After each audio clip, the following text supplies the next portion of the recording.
Good afternoon, everyone. This is Brad Weber with Local Umbrella Media. Welcome to Simply Local San Diego, where we talk about local San Diegans that you need to know about, people doing wonderful things in the community, and we certainly have one today. We have Coach David Dunn from Lincoln High School here in San Diego. Coach Dunn, thanks for being with us today. Oh, thanks for having me. Great. Well, for the football fans out there, I think we're pretty familiar with Lincoln High and some of the amazing teams. Not only you, but in the past have produced and some amazing athletes, Hall of Fame football players, and other athletes out of that area. But a lot of people watching today aren't that familiar with football and things. And there's a special story for the school itself and what you're accomplishing there, and what the school is accomplishing for some student athletes in general, and that's what we want to make people know about. So you've been coach. You're an ex-NFL player, an ex athlete yourself, correct? Yes, indeed. Okay, and you started you were hired, I think, in 2011 at Lincoln. Yes, I've been hired as a head coach in 2011. I've been on staff here since 2007. Okay, great. Well, you've produced some amazing teams, I know, because I do follow sports a bit. But so congratulations on your success there at Lincoln, not only with winning football games, but with some of the talent you produced and sent off to college. And we'll talk about some specifics later on. But some of the big names that have come out of Lincoln that I can think off the top of my head. I'm a big Denver Bronco fan because I grew up in Colorado. So Terrell Davis is one of my favorites of all time, and he's a Hall of Fame NFL player from Lincoln, and Marcus Allen, and there's many, many more, so we won't name drop, but those are just a couple. But tell us kind of the backstory of Lincoln, and not only, you're producing great teams and great players, but it's not the easiest place to recruit kids to, right? I mean, tell us the challenges and the successes that you've had there. Yeah, it's been a challenge from day one. I mean, the new campus opened up here in 2007. I believe in 2000 they actually closed the school down. They tore it down except for one existing building, and they rebuilt the school. The former school was equipped for 800 students, and the new Lincoln is equipped for 2,900 students. Um, the problem is a lot of people still look at the old Lincoln High School. They look at the gang violence, the just the area itself, and everyone kind of deterred away from sending the kids there. When it first opened up in 2007, there was 2,700 kids that attended Lincoln High School.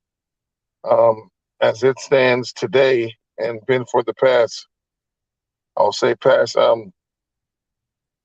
10 years or so, the enrollment has been around 1,400 each year. Okay.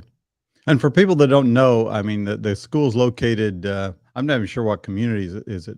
We're located in Southeast San Diego. It's actually called Lincoln Park area of San Diego. Okay.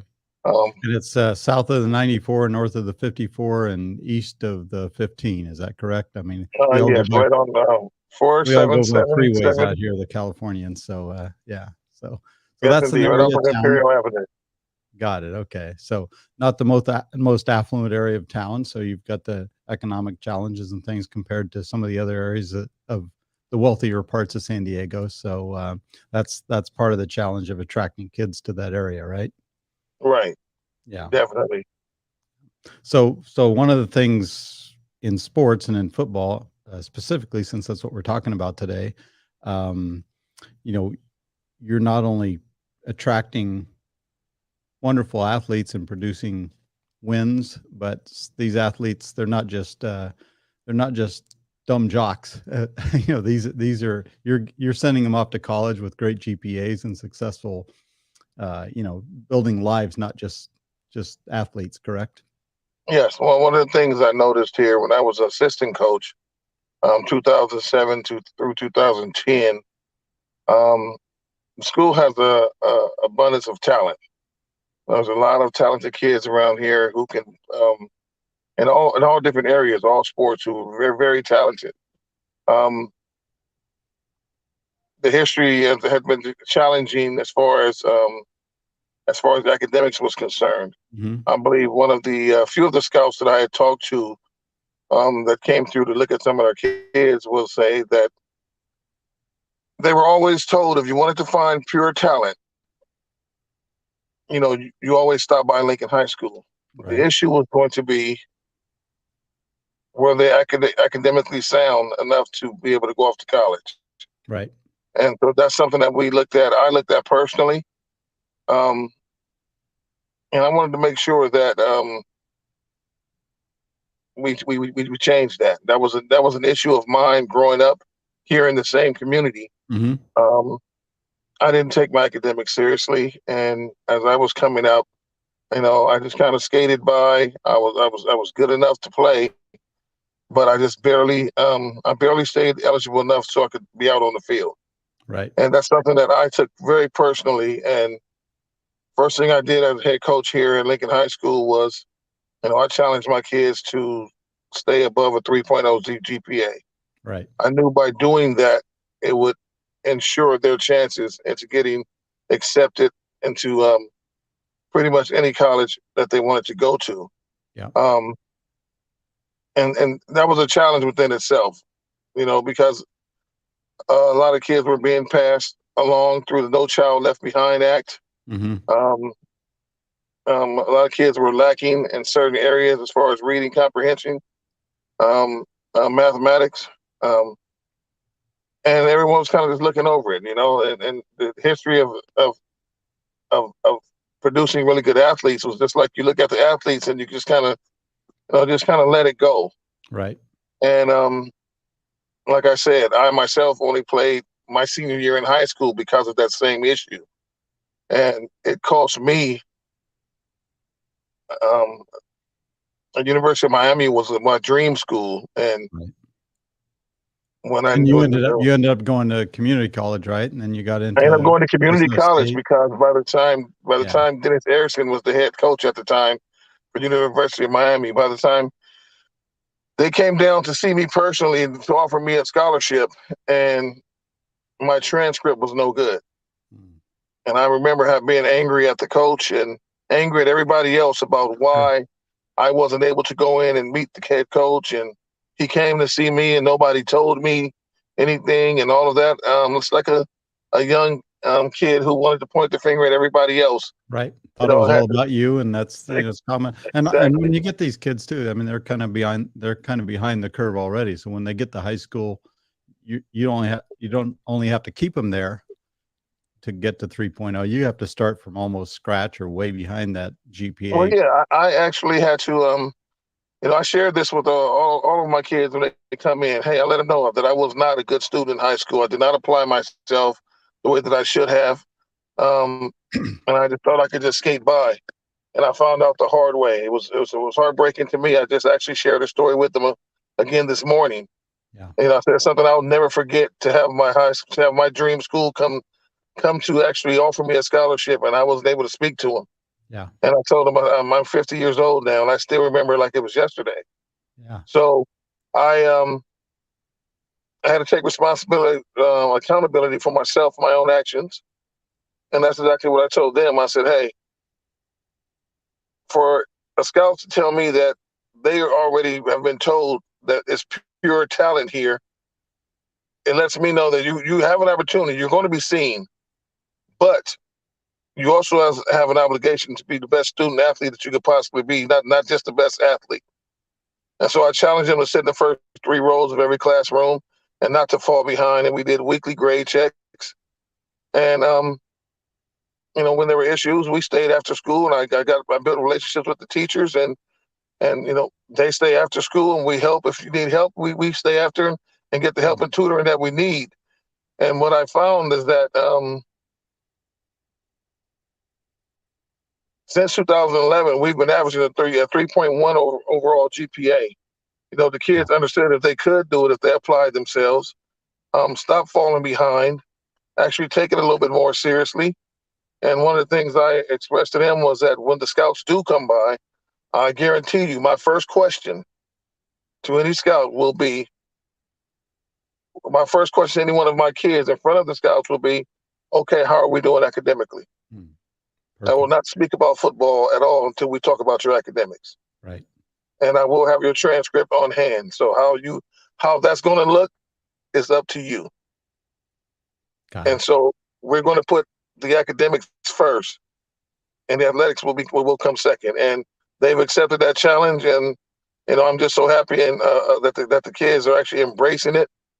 I used to first few years I would have to look for kids when grades were getting ready to come out. I would drive around on my card and I'm finding kids, and I need your report card. I need to see this. I need to see that. And some kids were hiding. They didn't really believe in Mhm. it. But what was amazing to me is that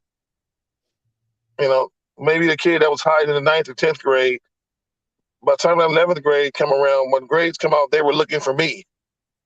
Got it. Coach, have you seen my grades yet? Ah. I have a 3.6, I have a 3.7. Oh, I wow. have anything above a 3.75, I was giving each kid $100 for that. And it got to a point where it started averaging, when the grades come out, it started averaging over 10 guys with a 3.75 or better. Wow. And Well, money well spent, right? Yeah, money well yeah, spent. believe me, a high school football coach in public school, um, we definitely don't make any money like that. Yeah, Trust me. yeah.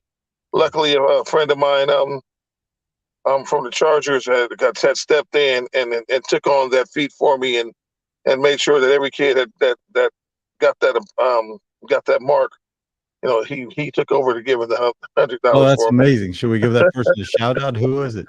Yes, indeed. It was Malcolm Floyd, actually. Oh, Malcolm Floyd. Okay, yeah, Yes, great, indeed. great ex-Charger. So, Malcolm, thanks for what you've done there, and well, thank God you're there. I mean, thank God these kids have you to look up to and direct them, because I think all of us, or many of us, there's a few exceptions out there, but look back at when we were 15 and 16 and 17 years old, and I wish I would have done this and wish I would have done this.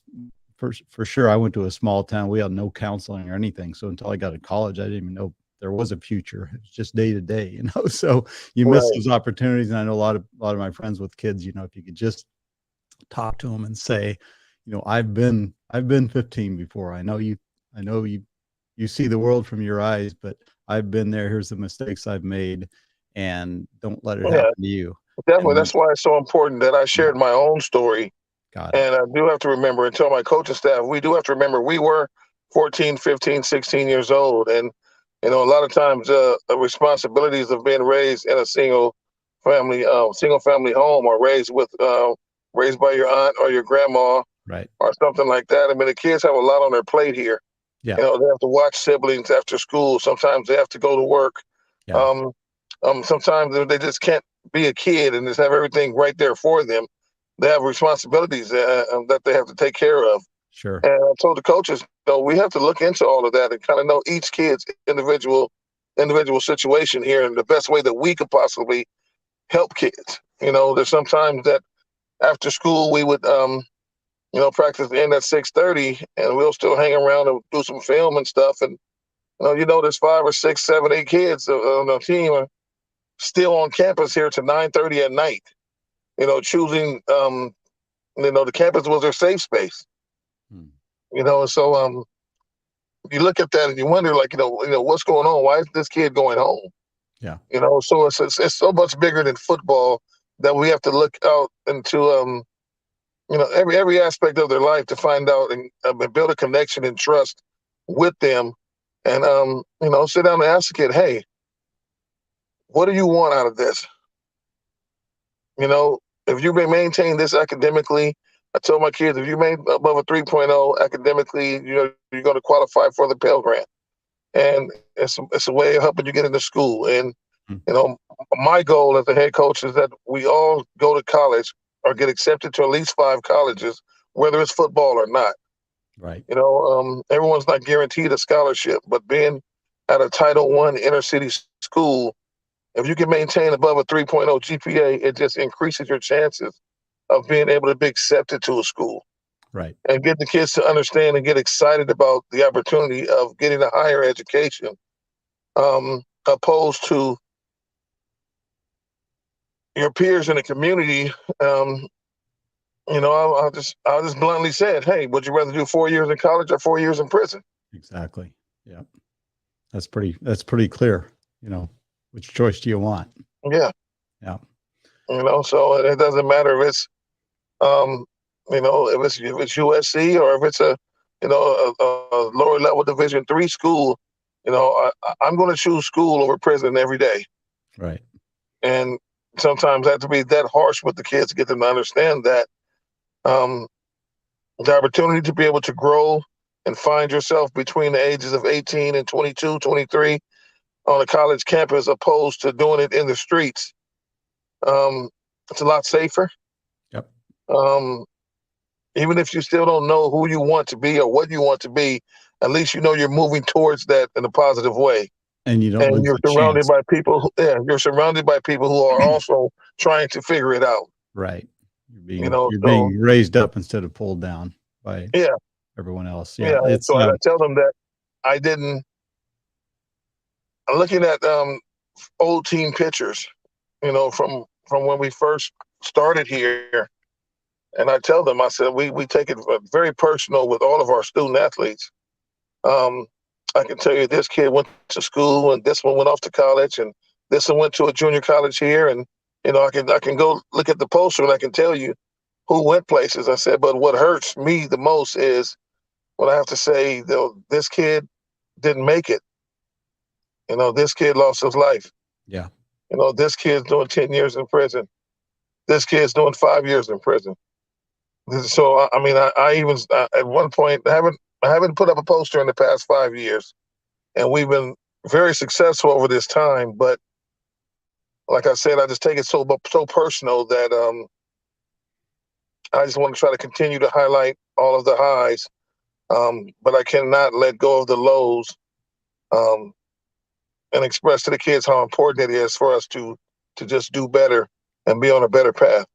Yeah, it's like being a father, and you're basically a father in your own heart to all these kids. So you can have 25 successful kids, but if one meets the tragedy or something, that's the one you think about, and that's still going to bring you down. So I can understand why you don't want to look at that, even though the overwhelming majority are success stories. Uh, it's hard to get to 100%. So, but you're on your way. You're doing the best you can, and you're changing lives, and you're doing some incredible things with these challenging situations day by day. Yeah, definitely. It's definitely, after playing, I explained to the kids after playing professional football myself and, experience in life, I'm really good. Um, you go through a lot of things. You go through ups and downs. And I told them I myself have went through all of those phases. I played professionally with the Cincinnati Bengals. I was drafted in 1995. Played 3 years there. I spent the year with the Cleveland Browns and a year with the Pittsburgh Steelers. And then I spent 2 years with the Oakland Raiders. And I told them then my whole world was turned upside down. I went through some things. I lost everything. I was almost homeless at the point. And Wow. a friend of mine got me into coaching. He was like, hey, come coach with me. And I did. And being able to give back and to share not just all the good points, but the lows as well. Yeah. And point these kids out of what to avoid, and how to take these things more seriously. I know it saved me. It put me in a position to where I felt better, battling depression and anxiety and the whole, all of the above. It felt good to me to just give back and know that I was helping others to try to achieve their goals and doing it the right way. So I tell the kids, I need them just as much as they need me, because this is like a great marriage here. This is feel like this is what I was meant to do. It was Meant to to be. Yeah. Match come made out. in Yeah, heaven, meant to me. whatever those metaphors are. Yes, Yeah, exactly. definitely.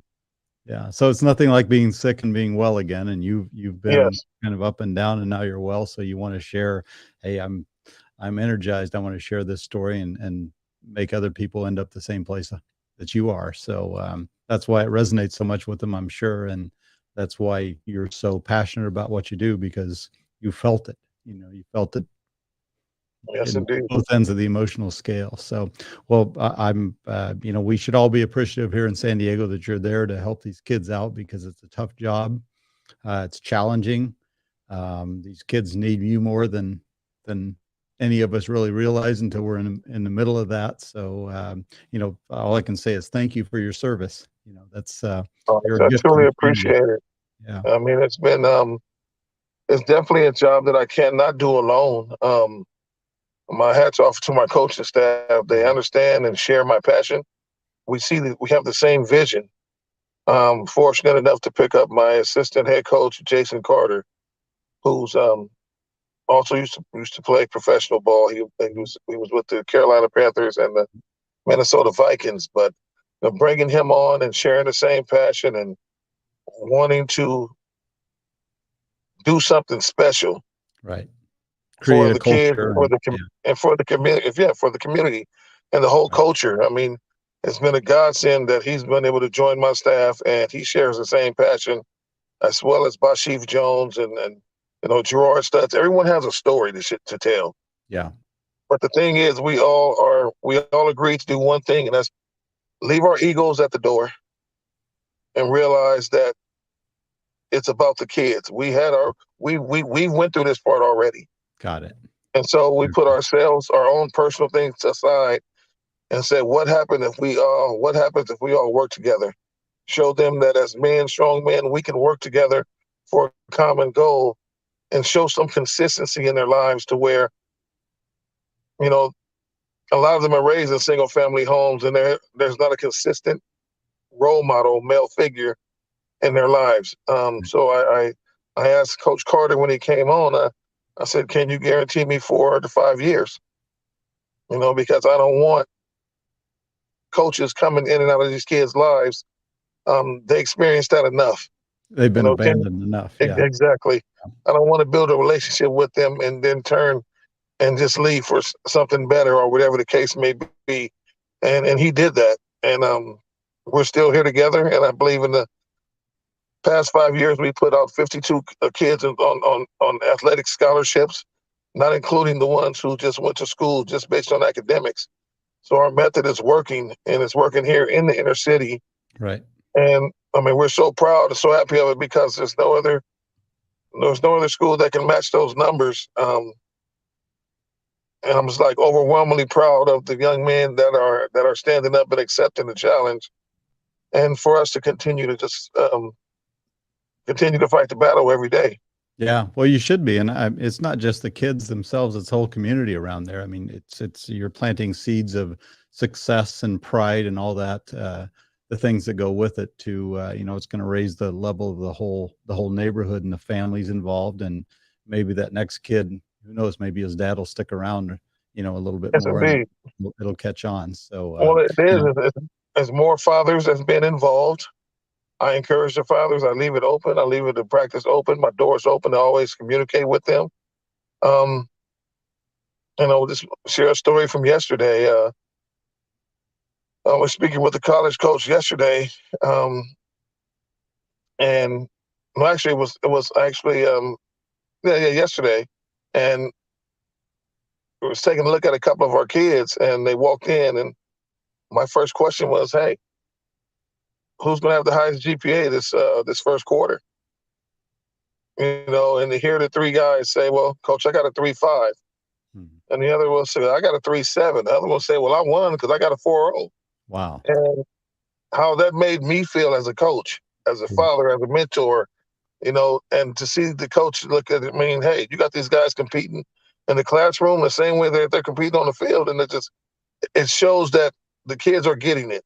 Yeah. And that was probably one of the best moments for me is just to hear that, here we are, the number one running back in the state of California, and he's also carrying a 3.97 GPA. Wow. That's impressive.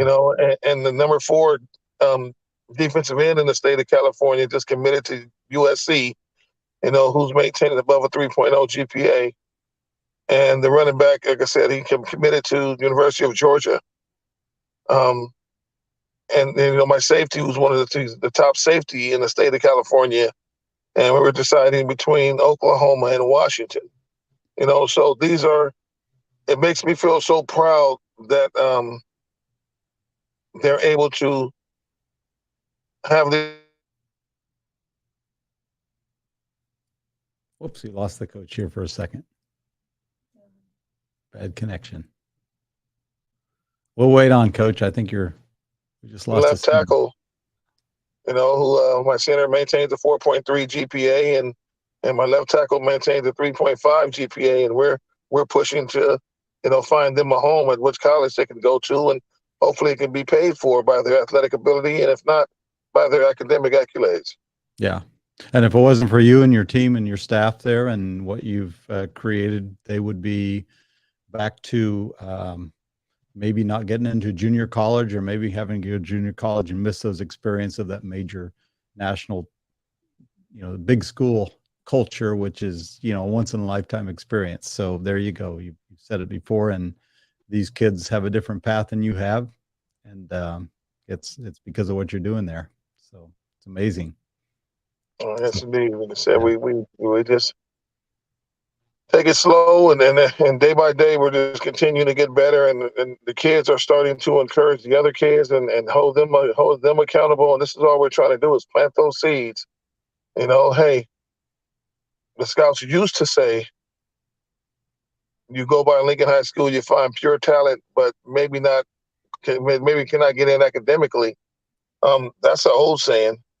Because we have our first commit this year, our defensive back, Christopher White. He'll be attending Yale University.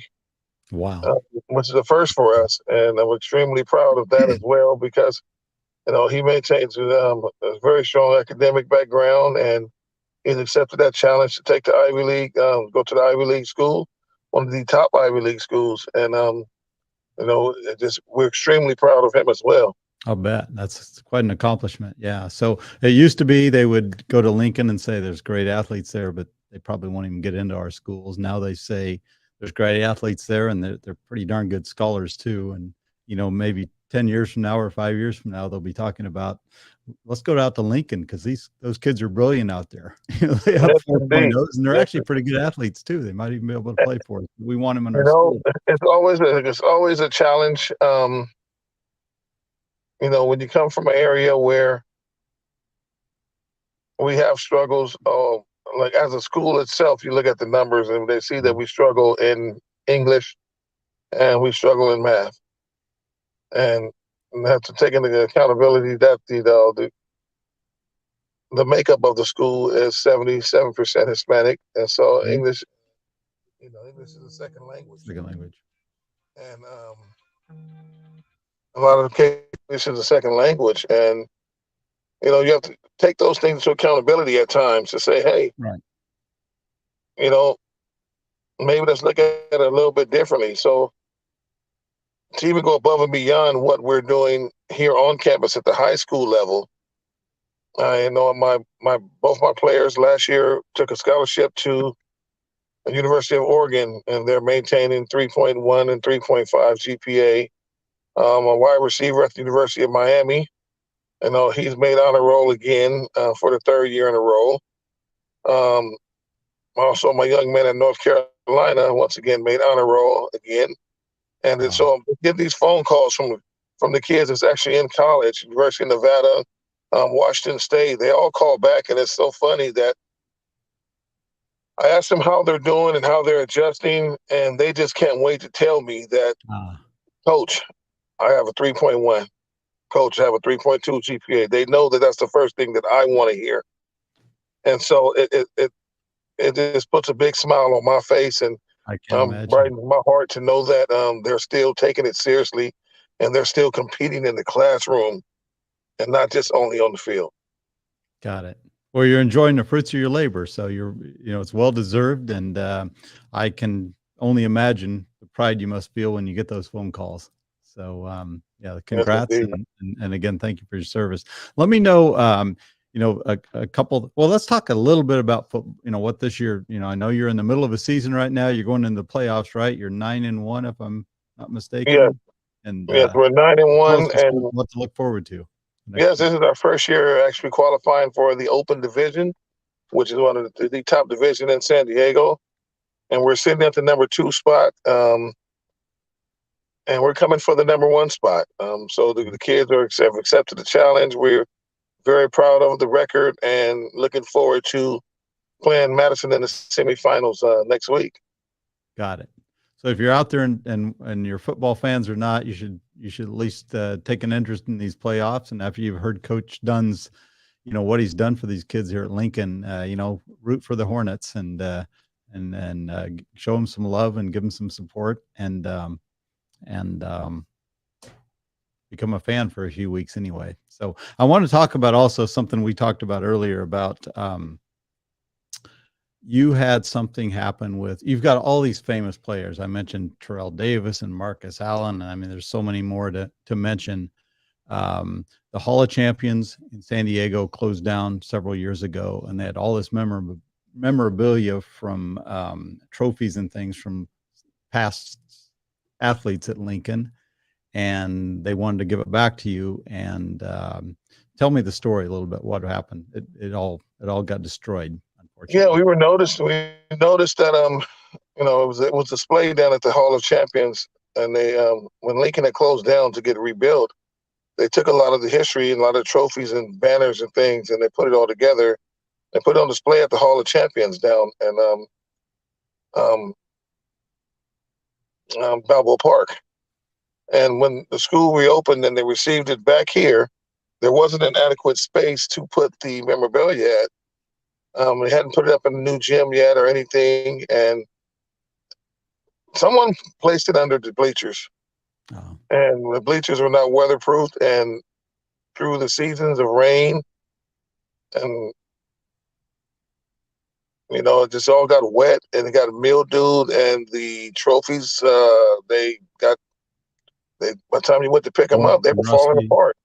Yeah, old, rusty. And there was barely anything that you could salvage from there, and that was tragedy right there. I mean, we've had some things. You have some new banners, and then you put up the old, you put up the accolades from the past seasons, but it's not the same as having the history and tradition of the original stuff there. Because right. Only thing that's on this campus that remains from the old Lincoln is the old gym. Wow. And something should have been placed there to hold the rich history and tradition of the sports programs and legacies throughout this, throughout the school. And it was all lost. Wow. And, it's in, I believe it was Mr. Willie Jones, whose son played football here and wrestled here. And he was set to go to Cornell University. And I believe the night of graduation, Willie Jones was a 4.0 student. He was on his way to Cornell. He was at a house party and he got shot and killed. Mm. And it was his father who was under there looking at the memorabilia, and it was just heartbreaking, to see that everything was ruined. And then when I found out who it was, I was looking at it. I know what his son meant, and this, the street on the next street on the side of the school is actually named after his son. It was pretty heartbreaking knowing that everything was ruined, and Wow. a lot of the alumni was very, very upset behind it. Is there anything that can be done? I mean, is it? We're trying to still. We're still trying to find an adequate space. It doesn't. The new school doesn't show the old history, and that's a huge disconnect. Yes, that's a huge disconnect. Yep. Because how can you expect your alumni to be strong when they see all new buildings, everything's new, right? But they don't even see no part of their history that they helped build and the legacy that they helped build the school on. So that's a huge disconnect, and we're trying to find a way to figure this out here. And there's so many challenges that we face. The school does not even have a booster club. As we operate as a football program, and being looked at as one of the top programs in the state of California as far as a public school. We don't even have the support of a booster program to help us with anything. Fundraising, With fundraising, with anything. I mean, everything we have to do on our own. Wow. And I mean, it's teaching the kids to work.